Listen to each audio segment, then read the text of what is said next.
Welcome into the PFF NFL podcast. Steve Palazzolo back here with Sam Monson, and we have officially arrived. It is our Week 1 preview edition, Sam. Happy NFL season to you. Yeah, football's back. It starts tonight, or in fact yesterday, as most of you will be listening to this. All right, we got to get the mechanics of this down. We're recording on Thursday afternoon. Yes. Prior to the Thursday night game. Indeed. Okay. So as we did last, but the podcast goes up either late Thursday night or early Friday. Yeah, and most of the people that listen to it will be listening to it on Friday after the game. So we're going to go through our Thursday night predictions. But first, I mean, all I wanted to talk about was football, but you're insisting that we discuss this Antonio Brown stuff. So let's discuss Antonio Brown and the Oakland Raiders, and the drama continues. Well, this is football, right? Now it's no longer a helmet problem. Now it's just chaos unfolding for the Raiders today. This is like middle school chaos. This is like Antonio Brown posted a picture of a note that made him unhappy. But that's what happens when you're dealing with wide receivers in the NFL. Do you not remember T.O. and Randy Moss and Keyshawn Johnson? Those, like, wide receiver is just a name for melodrama in the NFL. And Antonio Brown is admirably carrying on the tradition set by those people. That's all that's happening. So that's what's happening. We all saw, I assume, that the Raiders, they basically fined him for missing team meetings, etc. They sent him a letter saying, Dear Mike, or Dear Antonio, rather. Love Mike. Dear Antonio, you're being fined, whatever it was, $54,000 for skipping meetings and, being you. And Antonio Brown posted this on Instagram, like the letter signed by Mike Mayock, finding him, basically saying, even my own team's hating me, yada, yada, right? Yeah. Now, so much hate. Right. And this was just sort of, look at Antonio Brown being crazy. But I think it was Will Brinson who first highlighted the language in that letter being fairly important because it brought up the term conduct detrimental to the team, which is important because if you suspend somebody for that as the team, which reports are now saying they're going to after today, if you suspend somebody for conduct detrimental to the team, it voids their guaranteed money using standard NFL contract language. So then reports come out today that Mayock and Antonio Brown got into it after apparently that letter and being posted. Antonio Brown had to be separated from Mayock by Vontaze Burfict. When Vontaze Burfict is the voice of reason in the situation, things have gotten badly out of control. Old rivals from the AFC North. So he together. Apparently had to be separated, like dragged away from him, threatened to punch him in the face. So now the Raiders are apparently going to suspend him, and there is a very real situation where the Raiders could suspend Antonio Brown for Week 1, mean that his 2019 salary is not guaranteed, and because it's conduct detrimental to the team, they can go after the bonus money that they paid him, and effectively they could get out of this deal having paid almost nothing. I mean, is that what you want at this point? Have they experienced enough drama in a couple months that they just want out at this point in Oakland? I think the only way you suspend him is if you come to that conclusion that, okay, we want out of this now. We've had enough, and this is the way. Like, there's a pathway now to us cutting him, walking back this mistake, and just getting the hell out of Dodge for relatively little money cost. That's the only way you can suspend him, right? Because at this point, the guy seems like a nut job, so you can't think that suspending him is going to go well. Like, we'll just suspend him 2 weeks, he'll come back and we'll be great. No, like, suspending him is like burning the bridges. Well, as the scouts said, we all knew that Antonio Brown had character issues back in 2010. Therefore, we're right. He just bottled them up for 8 years and unleashed them all in 2018 and 19, essentially. Yeah. All at once. What I want to know is how first-round picks Cleveland Farrell, Josh Jacobs, and Jonathan Abram have not been able to keep this locker room together in Oakland. It's amazing. I mean, this was their job, right? Football is secondary of importance. Just tying everybody together is your prime job.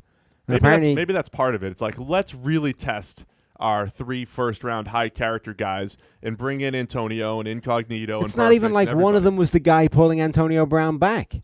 At least, we could have said, all right, he's trying. If it was Cleveland Farrell holding Antonio Brown back from attacking Cleveland Mike was Mayock. holding Mayock back. But we're waiting on the report. We are. But it was perfect. Like, how many people had to have turned a blind eye before Burfict decided, all right, fine, I'll step in.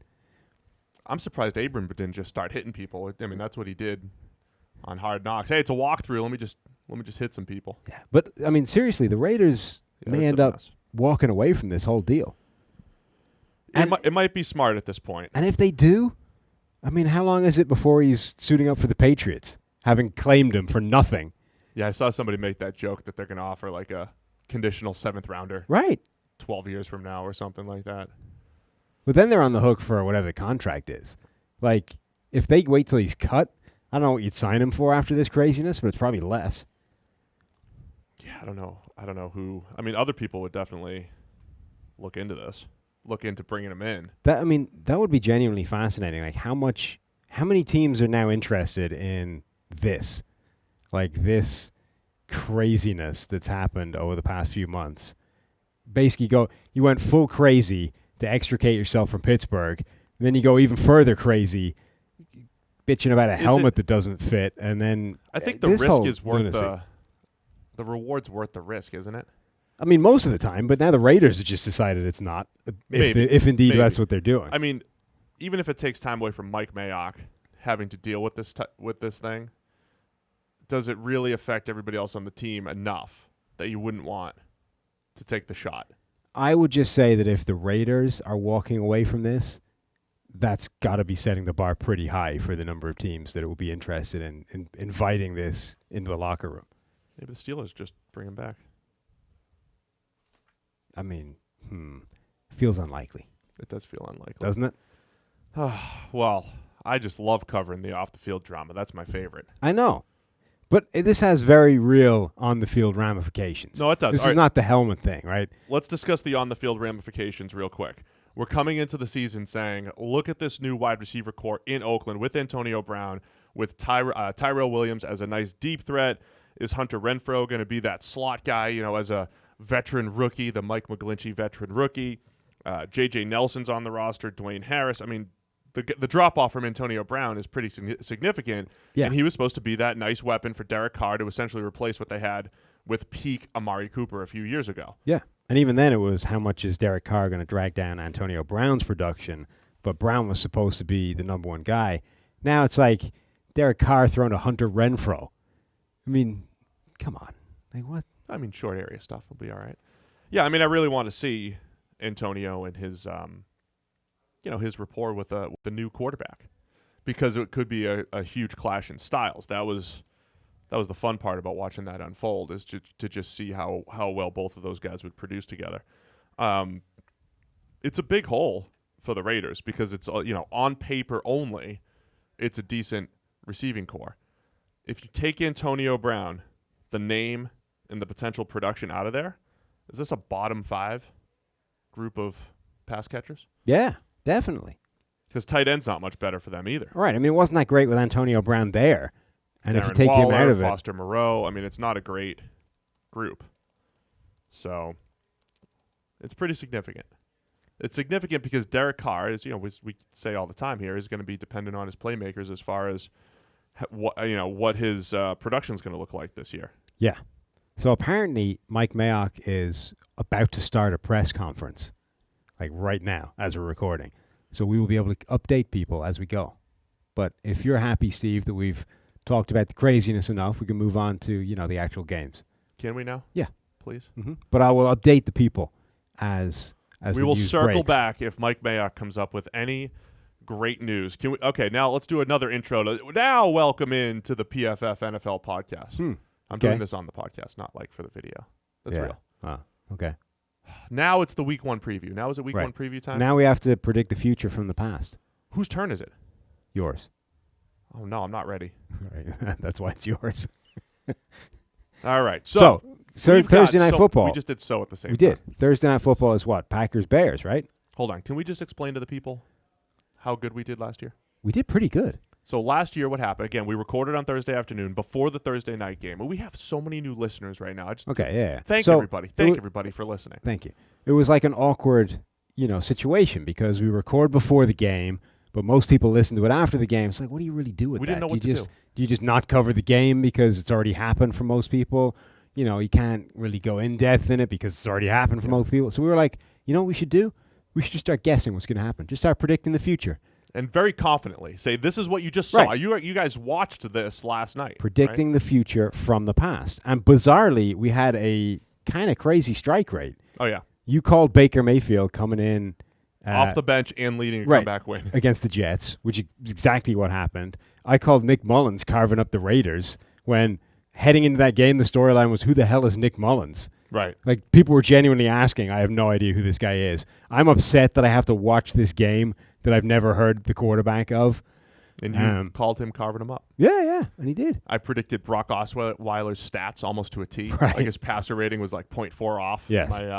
Or his PFF grade, whatever it was. So, I mean, we missed a few too. Right. But I don't But I remember would say what we those were batting like 500, which is Right. not bad for guesswork on the future. For predicting the Particularly because we weren't exactly, like we went, with Christian McCaffrey's numbers I think we nailed as well. But we were going like pretty specific. Like Right. pretty specific and pretty deep into the bag in terms of pulling things out. Why don't we team up on this one? Okay. All right. So we'll predict what's going to happen in Packers, Bears, even though we both picked different winners. But like, let's pick some of the specifics that happen in the game. We'll just talk our way through it and then see what happens. Okay. All right. So I did pick the Packers to win. You've picked the Bears to win. Mm. But I think this game plays out similar to week 1 last year, where Aaron Rodgers has a fourth quarter comeback opportunity.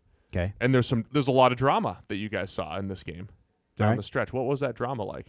Trubisky making plays with his legs, a lot of them.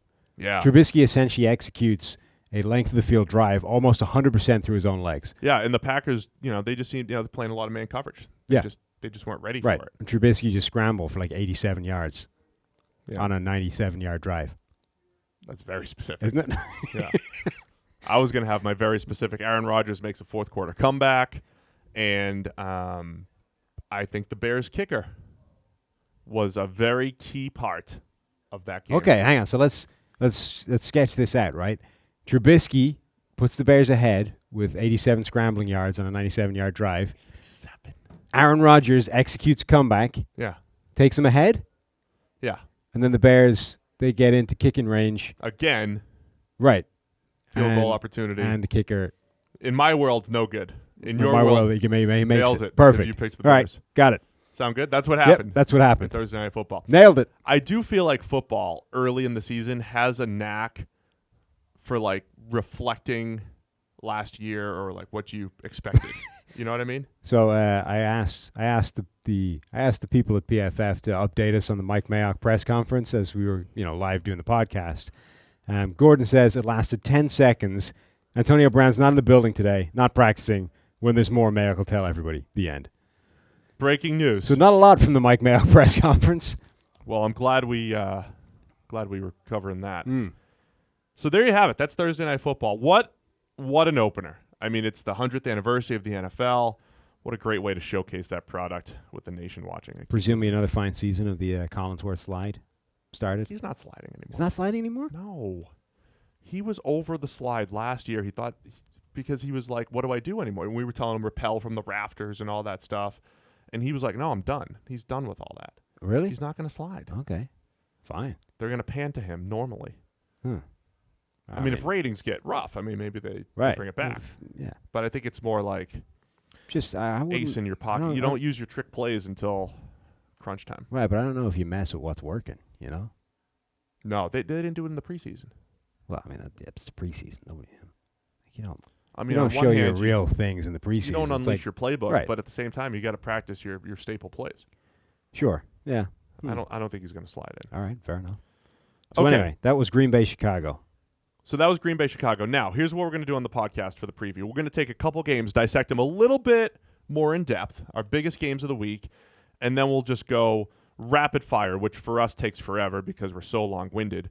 We'll go rapid fire through the rest of the league. But we're going to give something to everybody in every game. So let's start with the Kansas City Chiefs at the Jacksonville Jaguars. This is one of the premier matchups, if for nothing else, just watching that Chiefs offense against the Jaguars defense. The Jags defense, of course, regressed a little bit last year, not because their talent changed, just because, again, we always talk about the defense tends to fluctuate a little bit. But they still had some really good games last year. They had some duds, like against Dallas. Yeah. But they had some really good games, and they had a really good game against Patrick Mahomes. Yeah, somebody asked me during the week who the most likely worst to first candidate was. Every year there's a couple of teams that are finished the previous season bottom of the division. They flip the script. They end up winning the division, yada, yada, right? And I took a look at them all. And I was like, honestly, I don't like any of them to do that, which I guess is probably the point. Like, you don't see it coming because they finished worst of the division the season before. But the one team I think that has the tools to do it is Jacksonville, because all the pieces of that 2017 defense are pretty much still there. Right. You add Nick Foles, who is capable of pretty much anything on the spectrum, right, from amazing to amazingly bad. And they just need, a few games of the amazing for that to sort of spin around in their favor. And the funny thing about Foles is I think he can also play, as we've said on here before, he could play the Uber game manager role as well. He does do a nice job of taking care of the ball. So even though we call him a volatile quarterback, it's more like, yes, throw for throw. There's some volatility there, especially what we've seen with the Eagles the last 2 years. But we've also seen points in his career where it's like, if you want him to just to take care of the ball and, not, let the defense go win a game, I feel like he's got that in him as well. So I could see that all coming together. Yeah. For the Jags. I think there's a shot that this team does, particularly as they're now in the division that no longer has Andrew Luck. So that helps. That does give the Jaguars some opportunity there. Yeah. I think the key matchup, obviously, though, as we mentioned, Chiefs offense against the Jags defense. The Jags held Mahomes. It depends on how you look at it here. Third worst grade of his season, which was still well above average. Yeah. Or, it was in the green. He still threw for 313 yards. He had no touchdowns and 2 picks in that game. So they just made life a little bit more difficult for Mahomes compared to the rest of the league. This was also one of the most fascinating one-on-one matchups in the entire season. Yes. Tyreek Hill going up against Jalen Ramsay. Absolutely. And Ramsay is one of the few corners with the skill set to try and do that and take on Tyreek Hill one-on-one. But even in that game, you saw what a dangerous game it is to play. The only way of particularly a guy like Ramsay slowing down Tyreek Hill is to get physical with him at the line of scrimmage, rough him up, don't let him into his release, cleanly off the line, make sure he slows him down. You can kind of match him then, because if you just try and run with him, you're done. But there was at least one play where if you miss, you're toast immediately. Like, he goes to jab him, Tyreek Hill avoids the punch, gets down the sideline, immediate 35-yard completion. You're like, it's that dangerous that if you mess up once in the entire game, this can be whooped. Game over immediately. So it's just such a fascinating matchup to watch, because there aren't that many players that are like that, where if you screw up one time in the game, it's a touchdown. And it could be at any moment when it's Tyreek Hill versus Ramsay.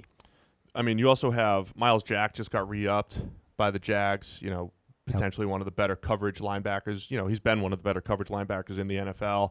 Seeing him and Travis Kelce patrolling the middle of the field. So the Jags have some of the tools on defense to slow down Kansas City's passing attack. So I think that'll be great to watch. I think the other side, I just want to see what this Kansas City defense looks like schematically. I think a lot of my things to watch this week are going to be the schematics. Yeah, when you have new coordinators, do they have a distinct new style? In my notes, it's a lot of, I want to see what they do. And with Kansas City, they don't exactly have the best look in secondary on paper.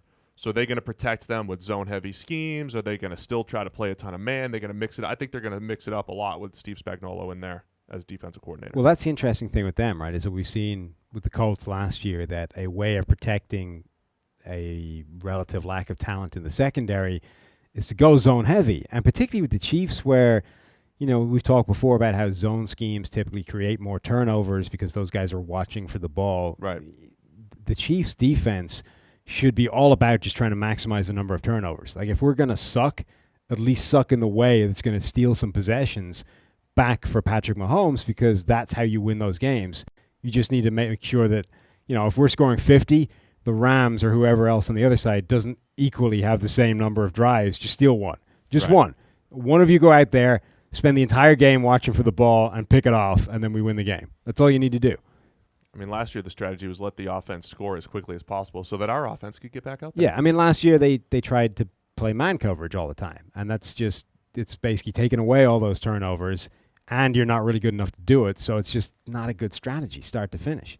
I do think when you talk about the actual matchup here too, you all, as much as we're going to talk about the pass game probably 80-90% of the time when we preview these teams, because that's what, wins and loses games. But you're also going to have a Jaguars team that wants to run the ball and a Chiefs defense that has really struggled stopping the run the last couple of years, and they do want to stop the run. So replacing D Ford with Frank Clark should improve them, should improve the run defense a little bit. Having Alex Okafor up front with Chris Jones, Derek Nottie, I mean, they've got some pieces to maybe do a better job stopping the run. I still have major question marks with their linebackers, but, I think there's going to be a lot of old school pound the rock from the Jags, and the Chiefs are probably going to put a lot of resources into stopping that. Yeah, how much better do you think the Jags backfield would be if they put Myles Jack at running back instead of Leonard Fournette? You've been banging that drum since he came out of college, right? Yeah. Myles Jack, the running back? Yeah. Look, if you give Fournette a straight line and a well-blocked play, an open area, he in a runs straight fast. line. He does run fast. Genuinely, I think Myles Jack could be a better running back than Fournette, but apparently they're intent on playing him at linebacker. Idiots. I know. Well, that's a more valuable position, coverage linebacker. Whatever. So the other piece here, we keep saying Nick Foles, get another data point. We've seen the most ridiculous career in Nick Foles. A 27 touchdown, 2 interception, 117 passer rating season with the Eagles, where the PFF grade was much lower than those numbers would indicate, saying, wow, here's Chip Kelly's scheme doing a great job. He regressed in 2014, wasn't a starter for 15, or he was a starter with the Rams for a little bit in 15, not a starter in 16, Super Bowl run in 17 off the bench, and a playoff run in 18 off the bench. I mean, Nick Foles has started 3 different seasons as a starter. Yeah. And he's come off the bench 3 different seasons. His career has been crazy. It's been really And the thing is, the ridiculous thing is, do you have any idea what we're going to see from him this year after that? No. I think he's only started 2 years, because 2013, Vic started as the starter. Right. Nick Foles has entered a season as a starter twice. Last year doesn't count because he was just filling in for Wentz. Okay. But 2 years of Foles' career, he has. But at this point, we've seen quite a lot from him, and I still have no earthly idea what you're going to get in a full season of him starting.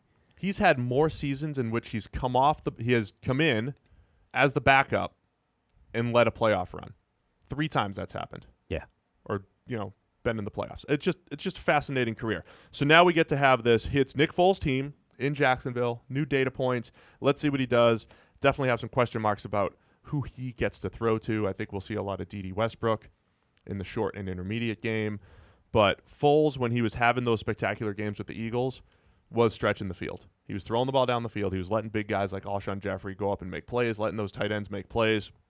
I don't know if they've got the weapons to do that, which is why I think he kind of plays the game manager role, and they try to play good defense. And that's the thing. I'm curious that if this defense can be as good as it looks on paper with that the front, I guess, not more than 4, the front 5 or 6 in terms of pass rushers, and the secondary, like, is Foles capable of just being that dial it back, don't lose the game managing style of quarterback, or do you need to unleash full Foles in order to get the best out of him? To get the high end play. And just risk the fact that any game could be a 30 grade. I think they're going to want him under wraps. I think they'll definitely want that because, frankly, they've been used to that for a while, whether it's Blake Bortles, Blaine Gabbert. This team is well versed in the art of trying to make an idiot-proof offense for their quarterback, and trying to, survive through a great defense and running the ball. I'm just curious as to whether that's actually the best thing for Nick Foles, or if you have to embrace this idea of, look, it could end up anywhere on the spectrum, but in order to get good Nick Foles, you have to let him run the whole show. Yeah, I mean, I think if you're comparing a quarterback, Nick Foles is similar to Joe Flacco after his Super Bowl run, where you're going to get mid-tier quarterback play. Now, how you get there could be with some great games and some duds, or it could be with some even keel game managing. And after Flacco won the Super Bowl, he was within a year he became one of the most conservative QBs in the NFL. You know, QBs can adjust a little bit. Yeah. So it's a big storyline, seeing how Foles and how he plays, how it all plays out. What are you looking at here as a pick, Sam? I went with Jacksonville. Wow, you did. You did go with Jacksonville. Well, now you have to explain why. Yeah, I don't have a good reason for that. Oh, that's really good. That's really well. They're at home. That's always big. Week 1, craziness happens every single year. There's crazy games somewhere in week 1. The Jags defense. We talked about the defense. It's possible that defense shows up and stymies them enough. Plus the Nick Foles thing. Maybe you get crazy good Nick Foles week 1.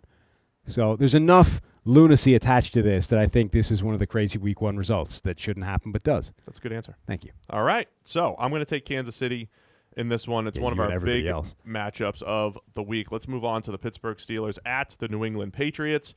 They started the season in New England back in 2015 as well. They seem to play every single year, no matter what. They're playing this year because AFC North and the AFC East are playing each other.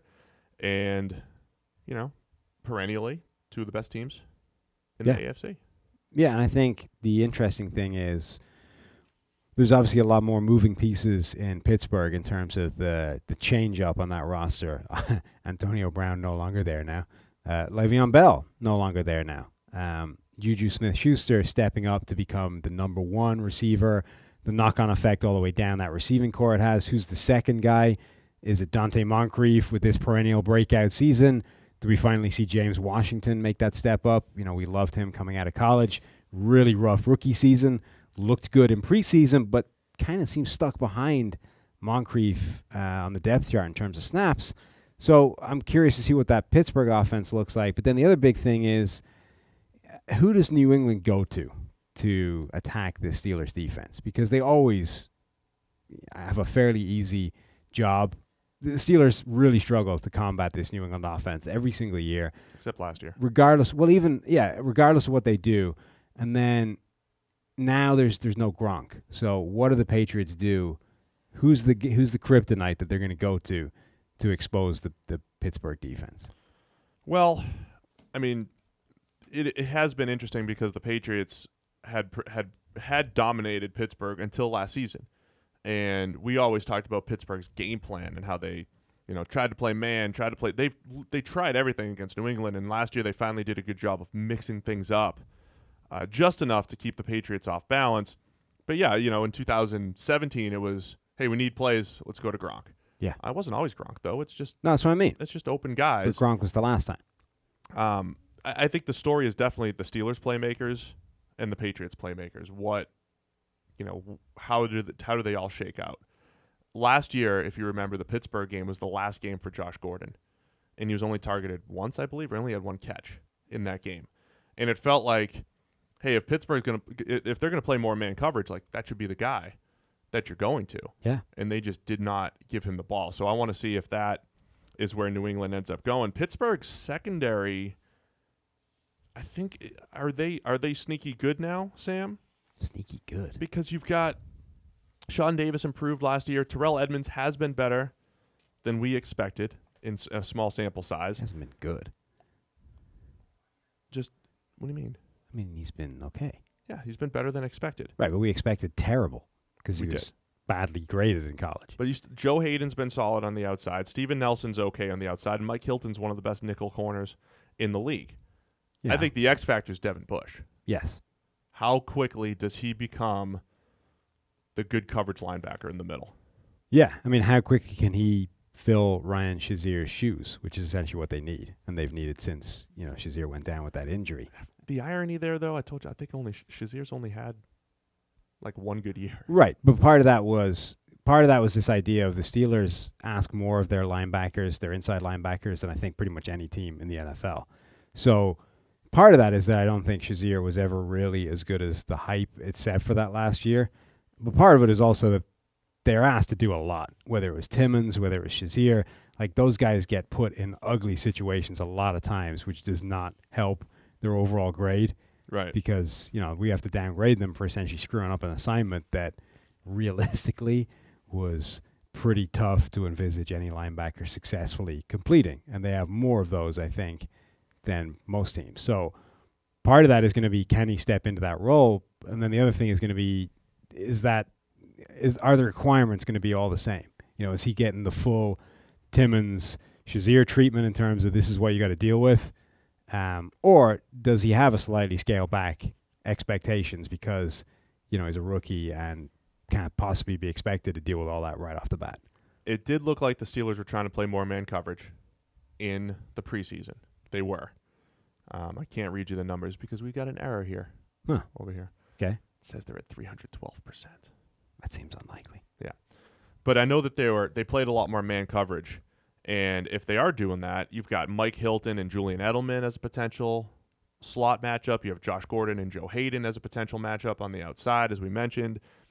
New England, what do they do at tight end? Matt Lacoste and Ryan Izzo are the only two active tight ends. Who, you ask? Who? I don't know, Matt Lacoste and Ryan Izzo. Those are their tight ends. Okay. No, I thought you were going somewhere. No, that's it. So I can't wait to see what New England does from a personnel standpoint because they've got no names at tight end, basically. But then you've got guys like James White, Rex Burkhead, Sony Michel. Do they end up just going with a whole bunch of 2-back, 3-wide receiver type looks? Do they even try to run the ball without tight ends? Or they feel good about running the ball because the tight ends can block a little bit and you got James Devlin at fullback? It's going to be a great cat and mouse game here. So, again, more schematics. I mean, the Patriots schematics, I think, are interesting most years where there's any kind of significant personnel change because they reinvent this offense depending on who's in it. Right. And we've seen them do that multiple times throughout the Tom Brady, Belichick era, whether it was those teams with Randy Moss, whether it was the teams with two tight ends. They've gone a bunch of different ways. And now, obviously, the biggest loss is no Gronk. So what does this offense morph into without a Gronkowski? I did say earlier this offseason, there's a lot of times when you saw New England's offense, when they were sputtering, they were like, all right, listen, we're going to start the next drive. We're going to go play action, Gronk and the over. Like, they had these staple plays where Gronk was a part of it. I do think going with all the big receivers this offseason, drafting N'Keal Harry, who's not going to play, but adding Demaryius Thomas, having Josh Gordon come back, do those guys steal some of those middle-of-the-field targets from Gronk, and then you still have a speed guy like Dorsett on the outside. So a lot of different ways that they could play it there. Yeah, and it's interesting because we speculated what this offense might look like with some of those offseason acquisitions, and whether it's N'Keal Harry winding up busted up for this game. They're not going to be big factors. Most of those guys. I mean, Josh Gordon would be the only one that potentially is coming back. Right. But a lot of the guys we had sort of penciled in as the important chess pieces in the new scheme aren't going to be. So we're back to, again, what does this look like? Patriots defense, by all reports in training camp and then when they were out there in the preseason, looked really good, particularly on the back end. So kind of picking up where they were last year. Stephon Gilmore was our highest graded corner last year. You've got Jason McCourty, J.C. Jackson. I mean, they've got a lot of good a good secondary and a pretty deep linebacker core now that everybody's healthy. Because you got Dante Hightower. Jamie Collins is back. Juwan Bentley's back. Yeah. Kyle Van Noy, a guy that just, that Patriots play everywhere, all over the place type of guy. Michael Bennett's there to move around the defensive front. So it's the matchup of the week for a reason. There's a lot of new things to see. We haven't really even talked about the quarterbacks. I think with Brady, it's always like, all right, does he still have it here at 42?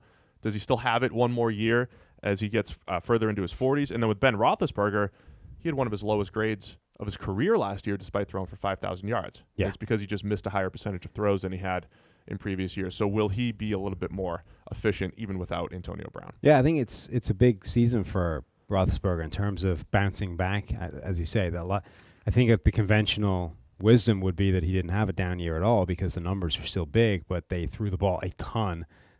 He still made a lot of big plays. It was the bad plays that skyrocketed. So he also can he fix that this year? He had one of the lowest average depths of completion, a lot of screens, a lot of yards after the catch. A lot of those yards were what Brady's accused of, dink and dunk type of yards. So it should be a great game.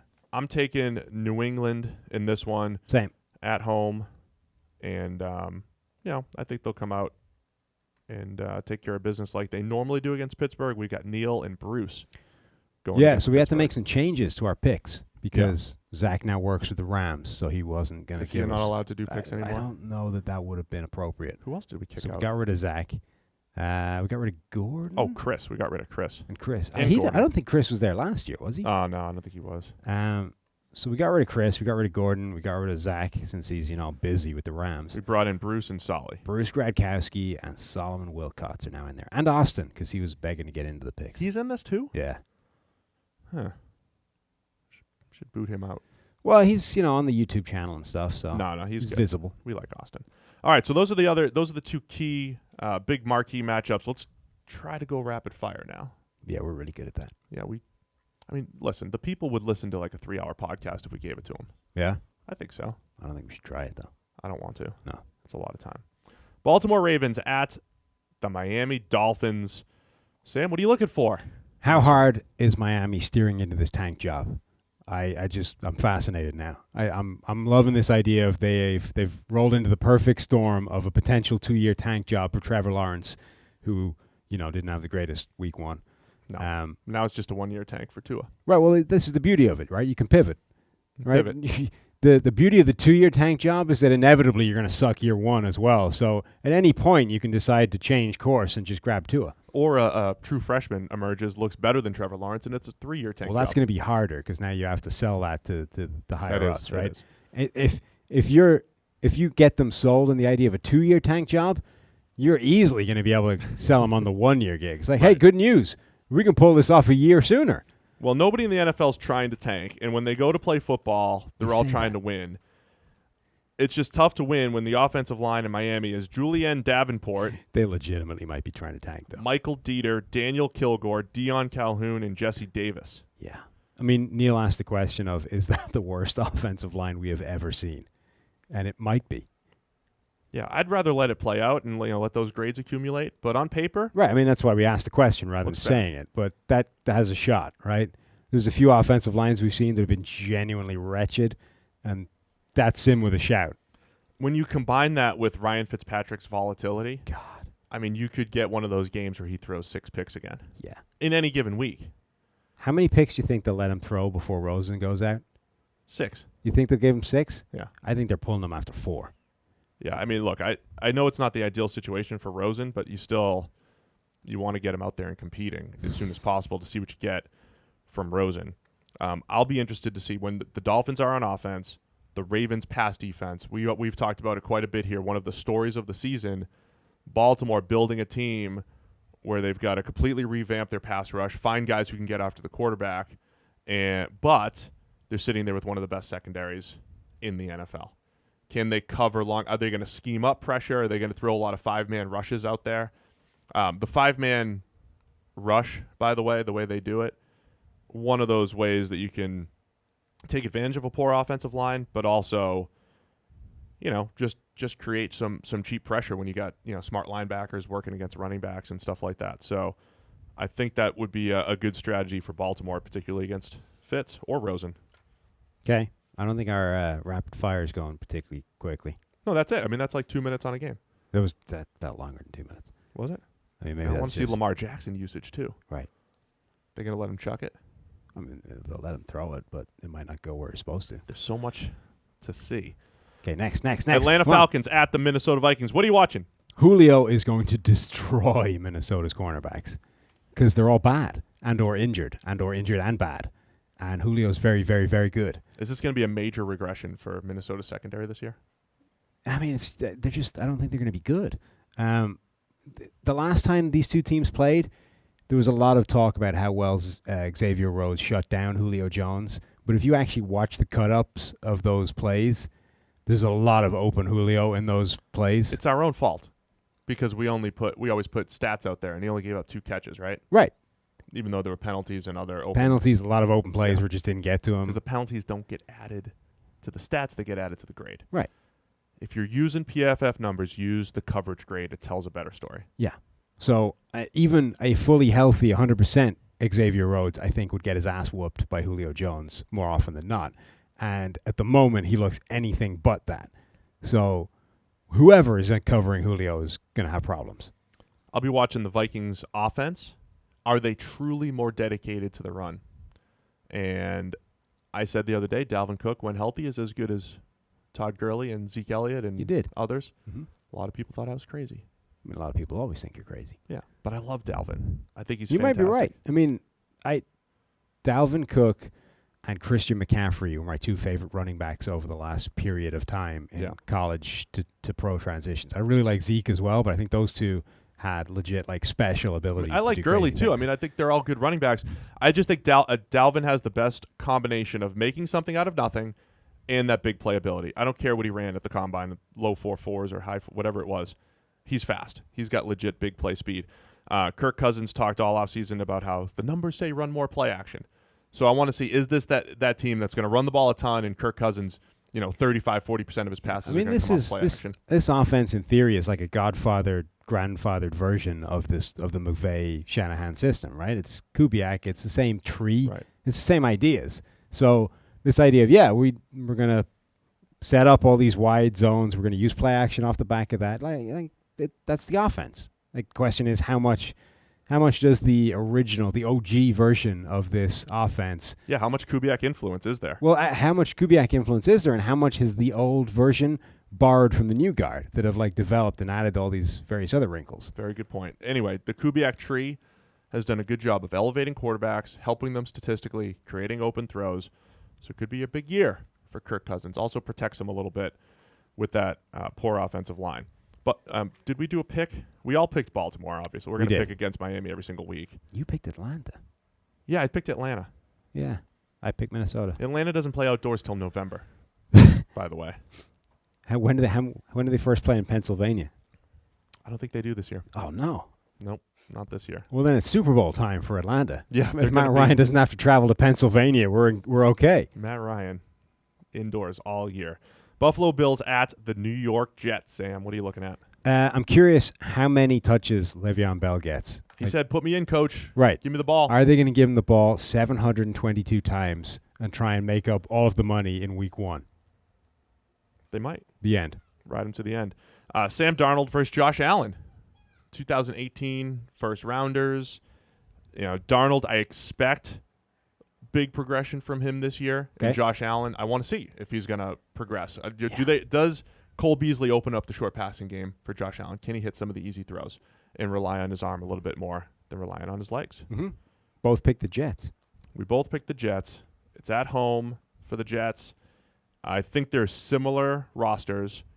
Also, Darnold against that Buffalo pass defense, good matchup. Buffalo's pass defense is pretty good, but I'm taking the Jets. Okay. Similar rosters. I think Darnold's a better quarterback. All right. Washington Redskins at the Philadelphia Eagles.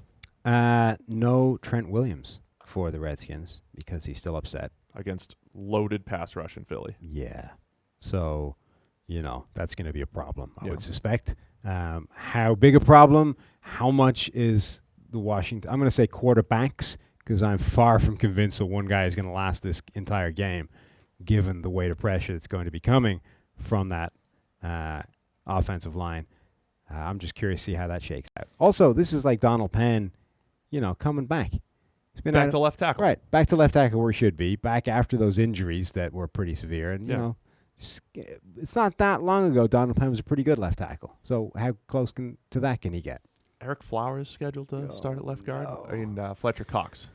Yeah, that's on not the other side. Well. Thankfully, Eagles. I think Cox typically spends a little bit more time on the other side, so it'll be Cox versus Scherf more. That's a good matchup. But general. they better hope that happens because Cox versus Eric Flowers is like, oh, God, don't let it happen. Yeah.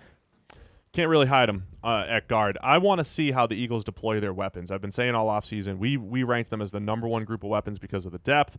Deshaun Jackson, the added deep threat. You got big-bodied Alshon Jeffrey, two tight ends that we think are fantastic, and Zach Ertz, Dallas Goedert, and Nelson Aguilar still in the slot. And my boy Mac Hollins is still on the roster, too. I think he's just got that deep speed as well if they decide to deploy him. Plus, he's huge.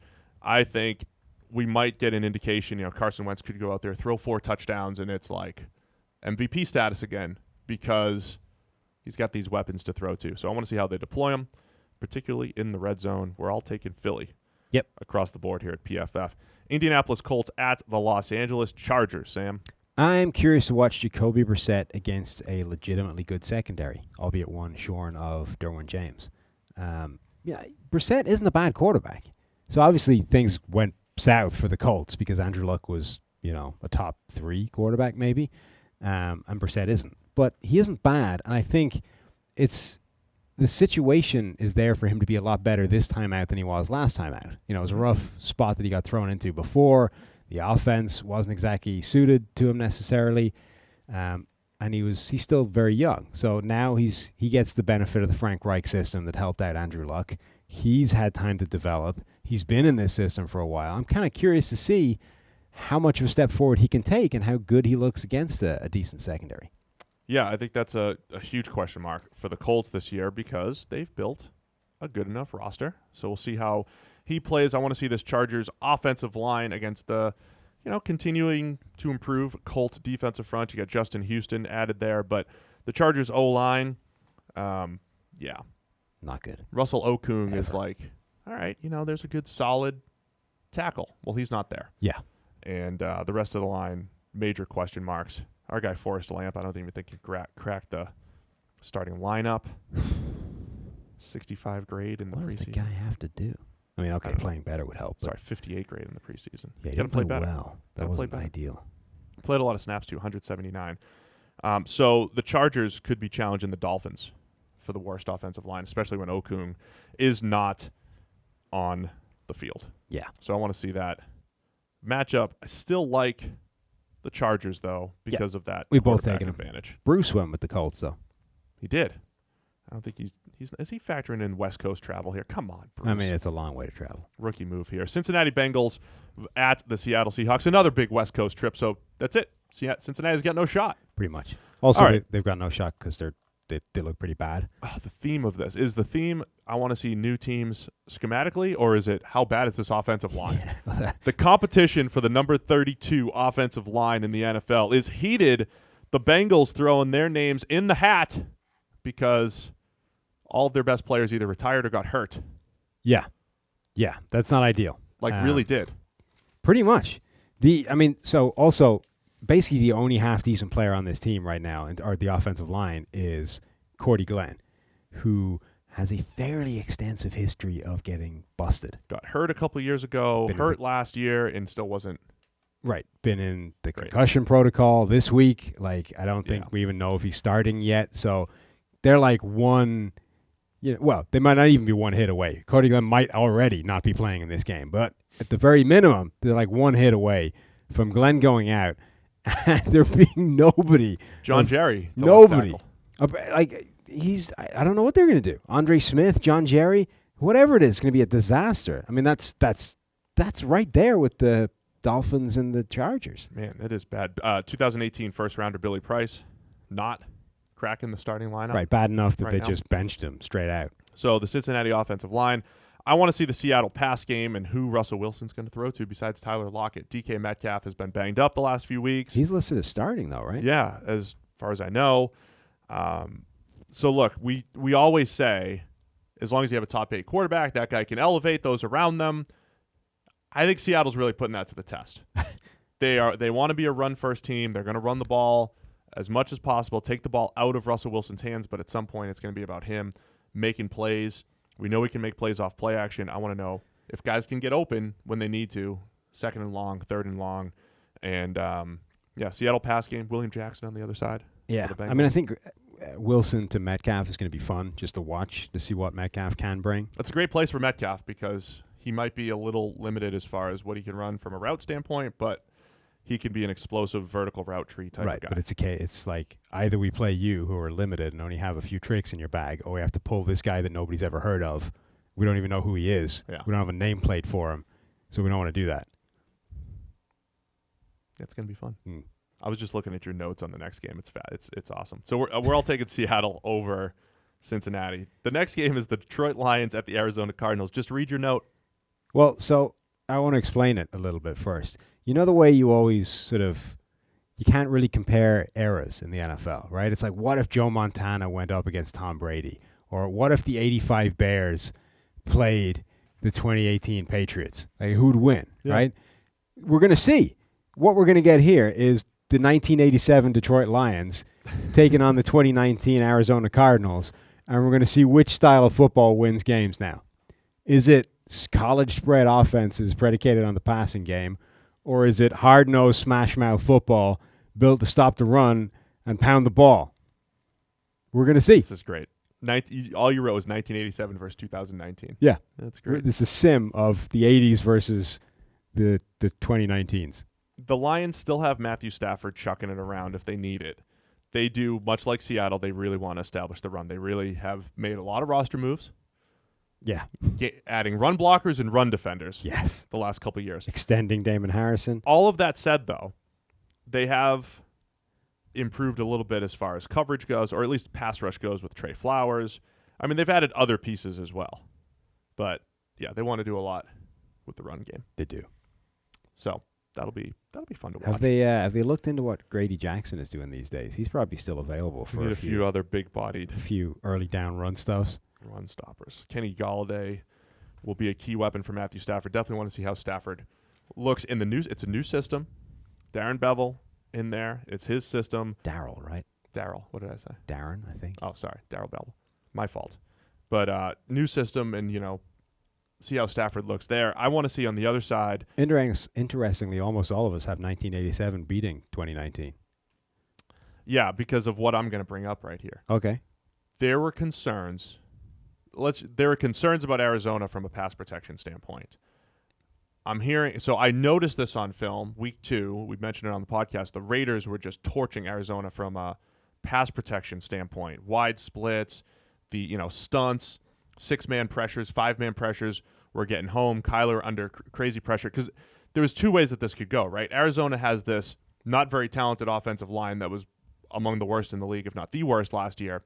They were either going to be protected by a new scheme that gets rid of the ball quickly, has these wide splits or whatever, or they're going to be exposed even further because they're going to get out-schemed as well at the NFL level.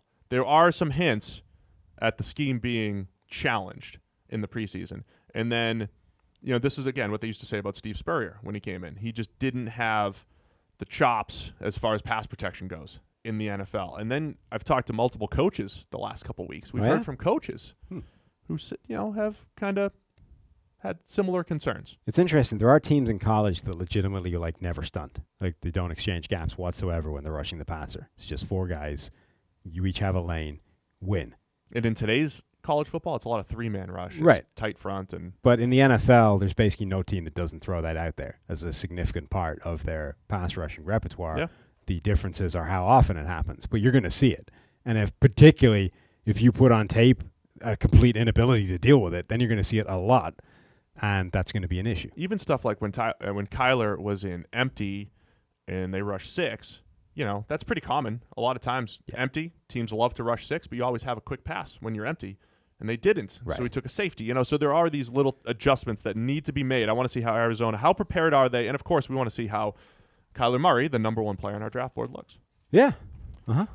So it doesn't look great on paper as a game, but it should be one of the must-watch games of the week. I'm taking Detroit in part because Kyler game 1 and Detroit pass rush. Scheming it up against Arizona. I'm taking it because the 80s were better in 2019. Yes, we love the 80s. We're going to do a whole podcast about it someday. All right, New York Giants at the Dallas Cowboys. Oh, yeah, your note's good on this one, too. Saquon versus Zeke, because running backs matter. Fiend. Yeah. I mean, they might not, but I'm still going to be fun to watch. You know what the funny thing about this Dallas Zeke contract is? There's 2 funny things. What did I text you the other night? I was like, remember how normally after the deal comes out and it's the headline numbers, and then you're like, well, wait for the real money to come out. And then you get them and you're like, oh. Right. And usually the real details look way better for the team. It's like, okay, yeah, maybe we're a little bit rash to slam the team for that deal. Actually, this is way safer. Somehow the real money elements of this Zeke deal are worse than the headline figures for Dallas, and the headline figures were terrible. Right. Somehow the actual reality of it is even worse. The only thing that it saves them in this is that they have an out if he gets suspended again. Right. But in terms of if he manages to keep his nose clean, they're tied to him for a huge amount of years and money. My only question there is how much do teams – so if they did have that money, how would they use it? Would they use it enough? Would they sign one extra guy over the years? Would they go get one of those veteran free agents that would help? Contracts that are coming up include Amari Cooper and Byron Jones. But So it you don't have seems to like look that far. You can manipulate things enough to get who you need. They've already signed like 5 guys. Like they've They extended. still had a ton Lyle of cap Collins. space available for this year and next year. But you got Dak as well. I know. I understand. At this point, at some stage, you're running out of like money, right? And if you're going to trim the fat anywhere, maybe the running back would be the place to do it. Well, I'm glad he's back, so we can just continue to get. So what I was going to say about this is that the funny thing about it is that Dallas is obviously of the opinion that running backs still matter a great deal, and that Zeke is the thing that makes this offense tick, and we're just going to run the whole thing through him. He's going to get millions of touches a game. We could be in a situation where they will load him up to the point where they are entirely happy with how much they're paying him, because look how much he's carrying. He's rushing champion 4 times out of the next 5 years. That's the fear, right? Right, because what that means, if that happens, if Zeke Elliott is the rushing champion for 4 of the next 5 years, he gets 1 million carries, he carries this offense, it means the offense was bad, right? So you may be entirely happy with how much of the heavy lifting he's doing, but all that means is that you are not maximizing what your offense can do, because you're doing something that is less efficient and less effective than something else. So we could be in a weird situation where like Dallas is ecstatic about how this deal has gone, and yet it's, if anything, has made them worse. It doesn't lead to wins necessarily. Right. So I'm going to take a different angle on this as far as what I want to see. I think it's a huge year for Dak, obviously, but a lot of people complain about Scott Linehan for multiple years as the offensive play caller. You have Kellen Moore, who is in his 30s. Is he even in his 30s yet? He must be. Who's young. I mean, he's in his 30s, but he looks like he's 14, right? Yeah. Either way, he's one of those young coaches, and everybody just assumes young coaches. He's 30. He's 30. And only just turned 30, July. So everybody just assumes he's young, he must be creative, he must be a better play caller and all that stuff. I like Kellen Moore. I loved him as a player. Absolutely loved him. I wanted nothing more than to see him have an extended shot to try to start in the NFL. If nothing else, to just see a guy with a literal high school arm. Yeah. Who had awesome pocket presence and accuracy. Would have loved it. I think it's a huge year because you're either going to see like Dak's best year, and then you say, okay, has Dak improved because it's year 4, or is this just Kellen Moore putting him in position to succeed? Is he truly living up to what we said, tier 3 quarterback, where if you get the great play caller and you have everything else around him, you can get something out of him? Do they actually put the ball in his hands more? Did they sign Zeke just because they have to? Or are they going to do what you said and justify it with 25, 30 carries a game? I don't think Kellen Moore wants to do that. I think he wants to put more on Dak and win in the pass game. I don't know how much freedom he has to do that. I also don't know how much freedom he has. I agree. They did the thing that I keep saying teams should do, which is if the only reason for a guy being in your quarterback room is he's a great presence in the quarterback room and helps at the game planning, make him a coach. Hire him as a coach. Yeah. It's cheaper, and it doesn't cost you a roster spot.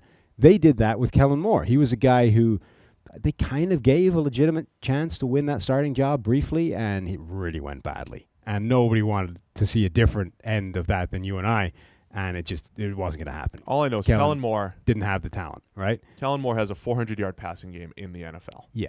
That happened. So, like at this point, he's then fallen into the Matt Castle bucket of we can't really put you on the field ever, but we really want you in this quarterback room. And instead of just endlessly throwing millions at him and keep burning a roster spot, lighting it on fire, they went, okay, be a coach. Be the offensive coordinator before you know it. So that's what they're doing. You got an offensive coordinator instead of the guy wasting a roster spot for a guy who can't see the field. Can't wait to see I applaud that move. Well done, Dallas. As much as I dislike the Ezekiel Elliott contract you just handed out, you kind of redeemed yourself with the Kellen Moore move. I can't wait to see it. And then Eli watch on the other side. How long does he last before people start looking for Daniel Jones? We have to pull up that statistic that I told you earlier. Somebody posted the effect of each starting quarterback on the Vegas line, how much it moves if that quarterback isn't in the game, right? So the top end of the spectrum was Aaron Rodgers. I think it's 7.5 points. If Rodgers isn't in the game, the line swings 7.5. Yeah, all the top guys are in that 6 or 7 range, right? Away from the Packers, right? One quarterback in the NFL moves the line in the opposite direction, i.e., their team has a better chance of winning if he gets injured and isn't in the game. That quarterback, Eli Manning. The line moves 1 point in New York's favor if Eli isn't starting.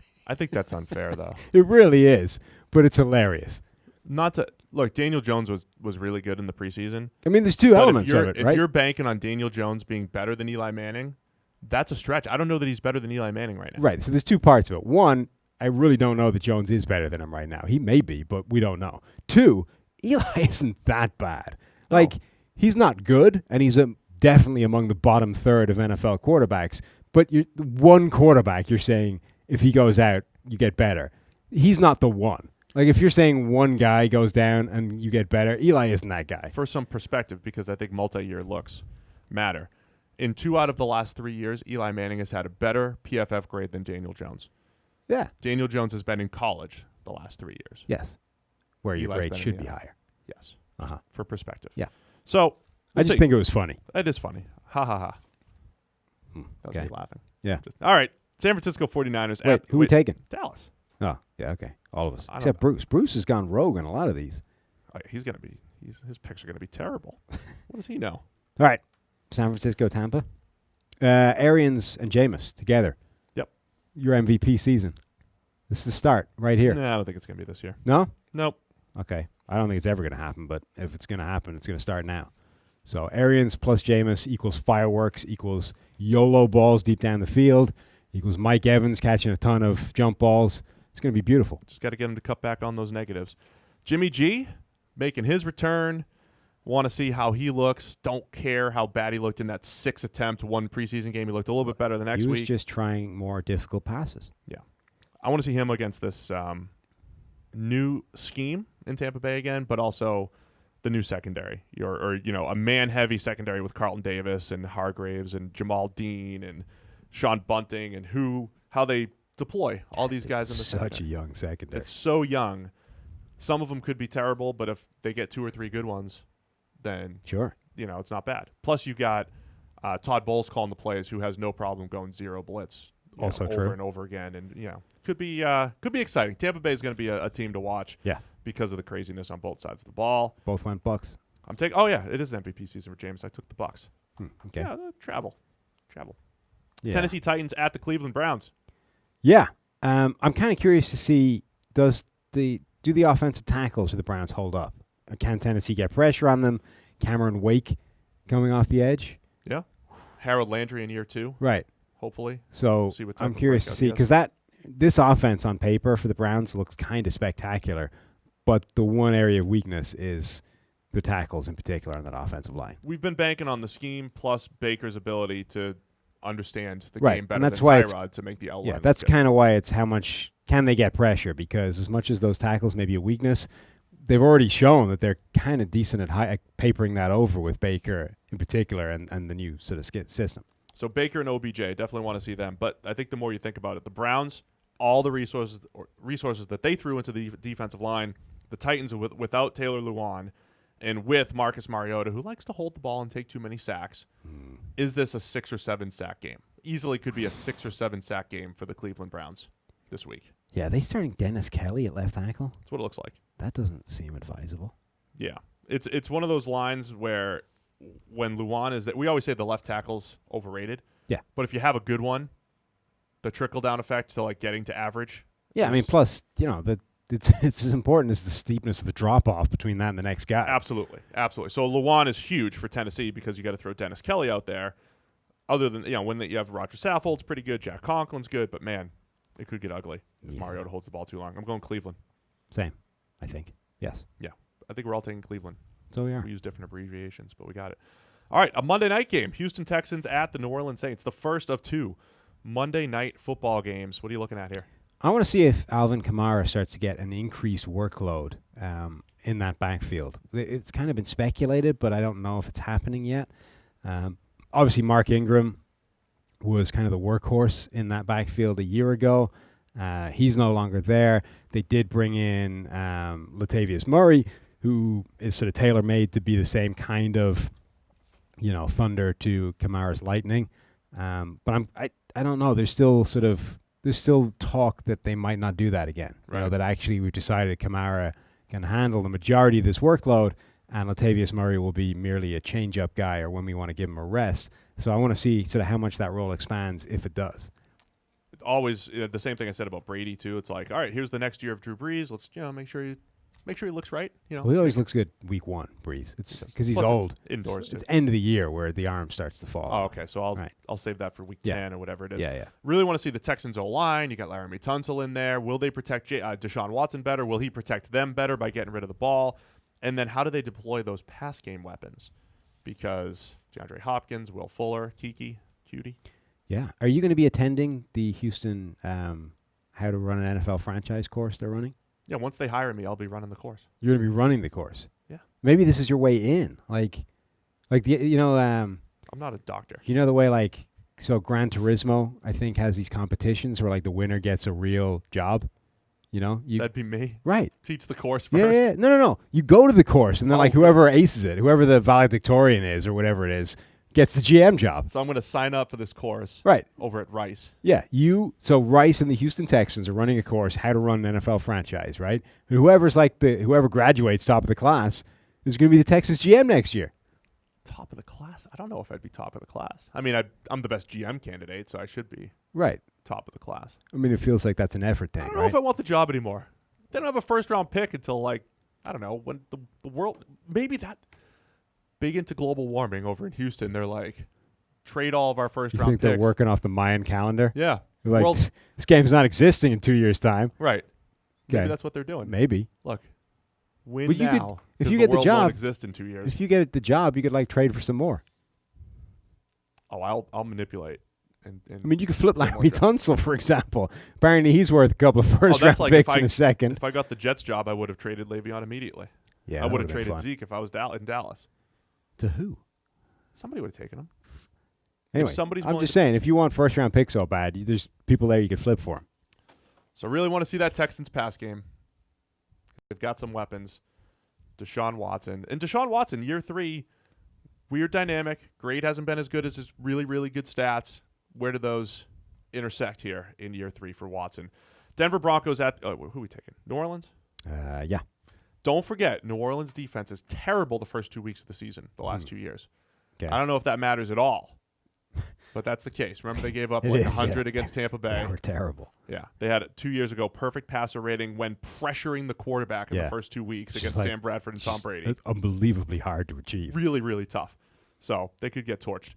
Oh, should I start Watson in fantasy? Probably. Deshaun Watson or Matt Ryan? Ooh. Both on the road. Yeah. Both in a dome against... No, I'm sorry. Yeah, both on the road. That's tough.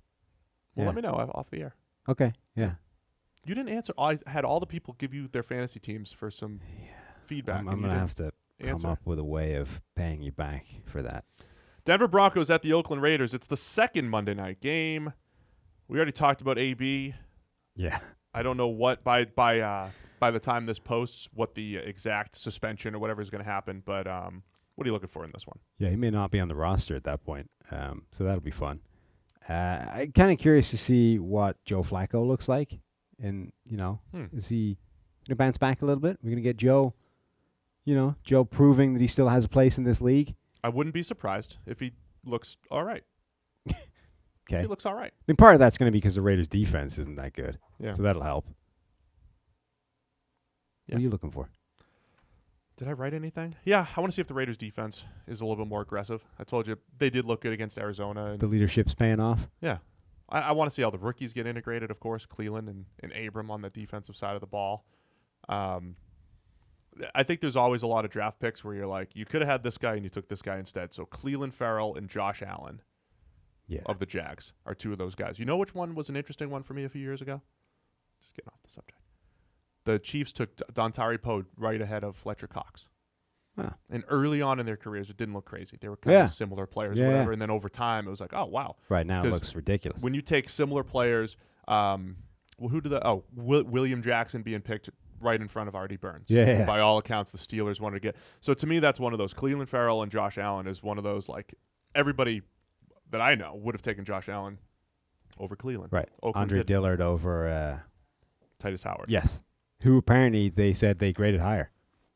Well, they don't have a GM. They graded higher, but only might have taken him had they been picking between the 2. Yeah. That to me, I mean, if you graded him higher, why would you not take him ahead? Like, that's ridiculous. How hard can it be? Apparently, it's really hard. How hard can it be? You need to take the course and find out how hard it is.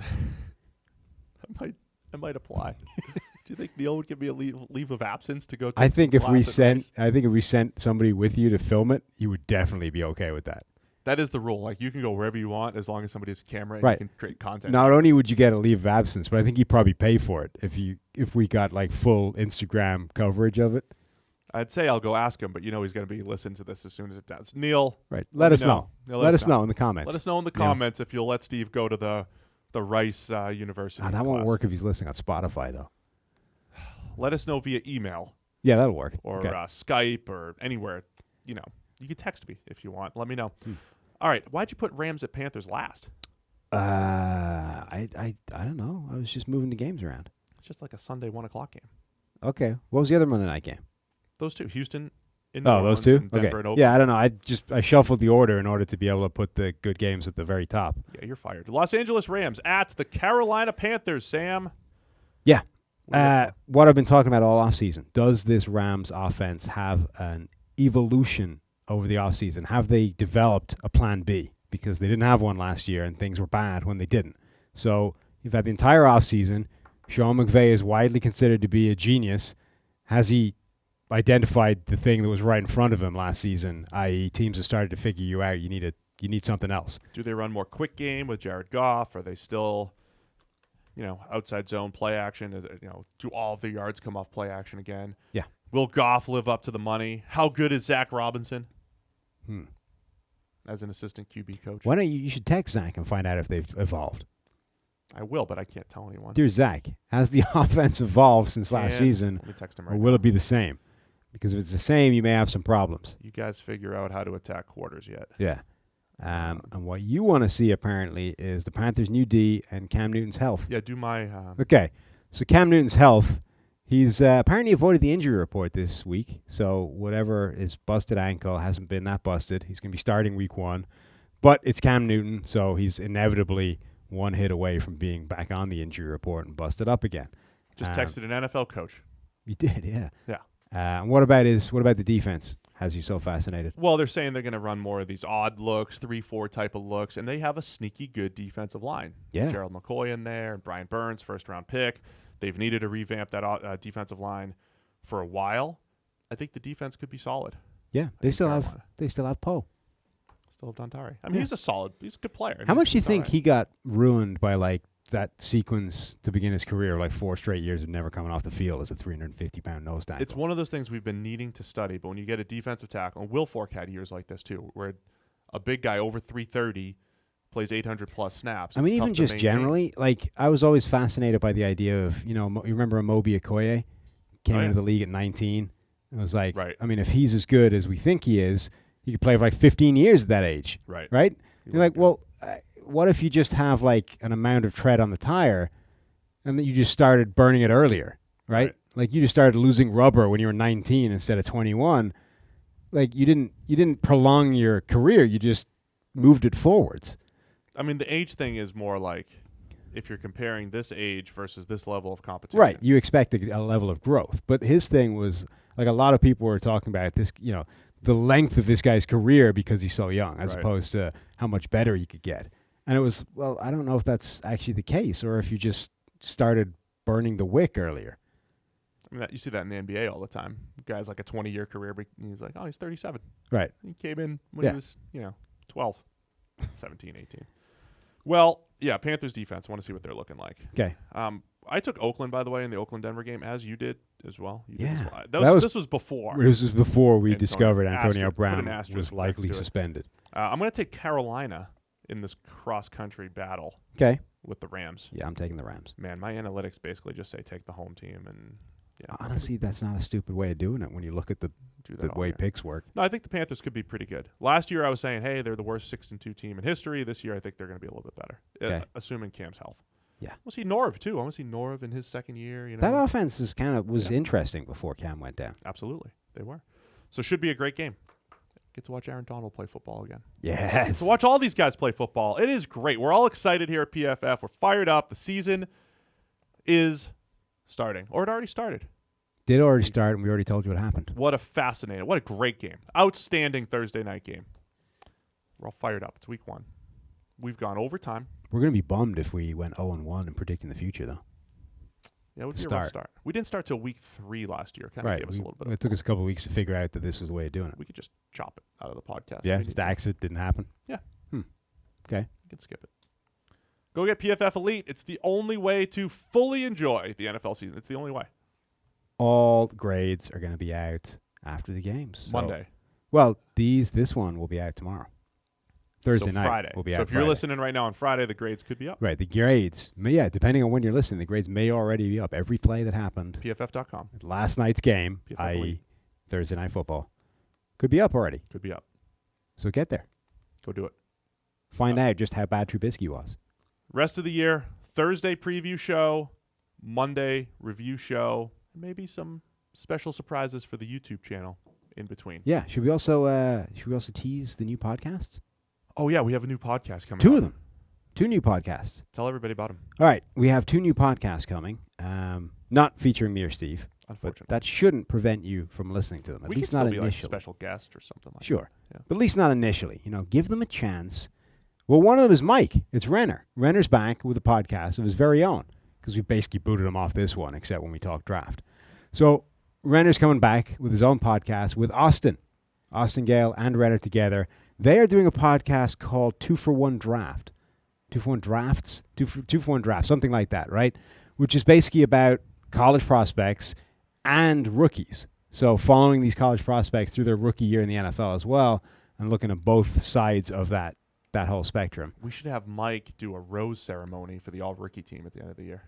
Okay, you can pitch that to him. I'm not going to be doing that. We'll do that right now. There's also, the other one is called Underclassmen, which is Cam Meller, and Benjamin Brown, and they're going to be looking at college football kind of through a betting lens as well, sort of looking at using Green Line a little bit, looking at spread picks, analytical analysis, and just generally college football storylines, all that kind of stuff. So those 2 are both in the process of being spooled up and will hopefully be debuting like this week, like next week. We'll give you more information as it comes out, but just search for those. So it's 2 for 1 drafts? 2 for 1 drafts and Underclassmen. I didn't know that was called Underclassmen. Not bad. It wasn't until earlier today. No. Now it is. It wouldn't have been my choice, but I'm sure it's going to be good. Well, we don't let you name things anymore.